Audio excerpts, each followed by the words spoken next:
வணக்கம். இன்னைக்கு நம்ம வீடியோல பிரான் கீ ரோஸ்ட் எப்படி பண்ணலாம்னு பார்க்கலாம். அதுக்காக நான் பிரான்ஸ் ஒரு 400 கிராம் அளவுக்கு எடுத்திருக்கேன். இதில் ஒரு 7 வரமிளகாய் தண்ணியில் ஊற வச்சு எடுத்திருக்கேன். 8 போல முந்திரி பருப்பு, கொஞ்சமாக புளி, ஒரு சின்ன நெல்லிக்காய் சைஸ் தான் புளி எடுத்திருக்கேன். இதையும் தண்ணியில் ஊற வச்சு எடுத்திருக்கேன். 8 பூண்டு பல், 2 டேபிள் ஸ்பூன் நெய், 1/2 மூடி லெமன் சாறு மட்டும் எடுத்திருக்கேன். 1/2 டீஸ்பூன் மஞ்சள் தூள், 1 டீஸ்பூன் இஞ்சி பூண்டு பேஸ்ட், ஃப்ரெஷ் மசாலாக்காக 1/2 டீஸ்பூன் வெந்தயம், 1/2 டீஸ்பூன் கடுகு, 1 டீஸ்பூன் சீரகம், 1 டீஸ்பூன் மிளகு, 1 டீஸ்பூன் கசகசா, 1/2 டேபிள் ஸ்பூன் வரமல்லி, கொஞ்சமாக கருவேப்பிலை இலை, உப்பு தேவையான அளவு. இப்போ எப்படி செய்யலான்னு பார்க்கலாம். ப்ரான்ஸ்லாம் நல்லா வாஷ் பண்ணி எடுத்து வச்சுருக்கேன். இப்போ இதில் மஞ்சள் தூள், அதோட லெமன் ஜூஸ், அதோட இஞ்சி பூண்டு பேஸ்ட், ப்ரான்ஸ்க்காக உப்பு எல்லாம் சேர்த்தாச்சு. இதை கலந்து வச்சிடலாம். இது ஒரு 10 மினிட்ஸ் ஊறட்டும். இப்போ ஒரு பேன் எடுத்திருக்கேன். ஃப்ரெஷ் மசாலா இடிக்கிறதுக்காக கடுகு, மிளகு, சீரகம், வெந்தயம், தனியா, கசகசா எல்லாத்தையுமே சேர்த்துடலாம். மீடியம் ஃப்ளேம்லேயே இருக்கட்டும். வாசனை வர வரைக்கும் வறுத்துக்கலாம். இப்போ எல்லாம் நல்லா வறுபட்டுட்டு நல்லா வாசனை வருது. இந்த ஸ்டேஜில் ஸ்டவ் ஆஃப் பண்ணிடலாம். இதை ஆறட்டும். ஆறுனதும் மிக்சி ஜாரில் சேர்த்து பவுடராக அரைச்சி எடுத்துகிட்டு வந்துடலாம். இப்போ இந்த அளவுக்கு பவுடராக அரைச்சி எடுத்துகிட்டு வந்துட்டேன். இதோட பூண்டு, இதோட ஊற வச்ச முந்திரி பருப்பு, புளி,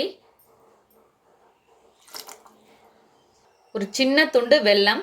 இது நான் இன்க்ரீடியன்ஸில் சொல்ல மறந்துட்டேன், இதில் சேர்த்துக்குங்க. இப்போ எல்லாத்தையும் சேர்த்து நல்லா பேஸ்ட்டாக அரைச்சி எடுத்துகிட்டு வந்துடலாம். இப்போது இந்த அளவுக்கு அரைஞ்சதும் இதில் வரமிளகாய் சேர்த்துக்கலாம், ஊற வச்சதை. இதையும் சேர்த்து நல்லா பேஸ்ட்டாக அரைச்சி எடுத்துகிட்டு வந்துடலாம். இப்போது இந்த அளவுக்கு அரைச்சதும் இந்த மசாலாவுக்கு தேவையான அளவு கொஞ்சமாக உப்பு ஆல்ரெடி ப்ரான்ஸில் சேர்த்துருக்கோம். 1/2 டீஸ்பூன் நான் சேர்த்துக்கிறேன். இப்போ இதையும் சேர்த்து அரைச்சி எடுத்துகிட்டு வந்துடலாம். இப்போது இந்த அளவுக்கு அரைச்சி எடுத்துகிட்டு வந்தாச்சு. இப்போ மசாலா ரெடி ஆகிருக்கு. இப்போ நம்ம கீ ரோஸ்ட் ரெடி பண்ணிடலாம். அதே பேன் எடுத்திருக்கேன். மீடியம் ஃப்ளேம்லேயே வச்சுக்கிறேன். இதில் நெய்யை சேர்த்துடலாம்.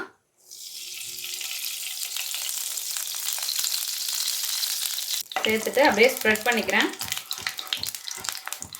இப்போது இதில் நம்ம ஊற வச்ச ப்ரான்ஸை இதில் சேர்த்து வதக்கிடலாம்.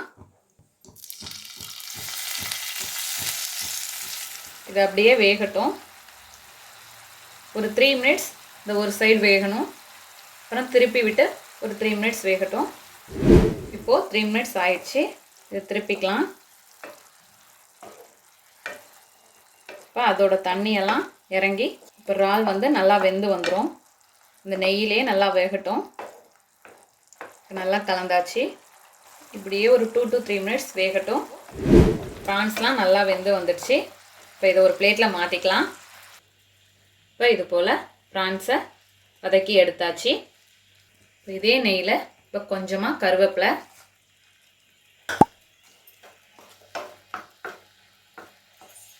அதோட நம்ம அரைச்சி வச்சுருக்க பேஸ்ட்டை இதில் சேர்த்துடலாம்.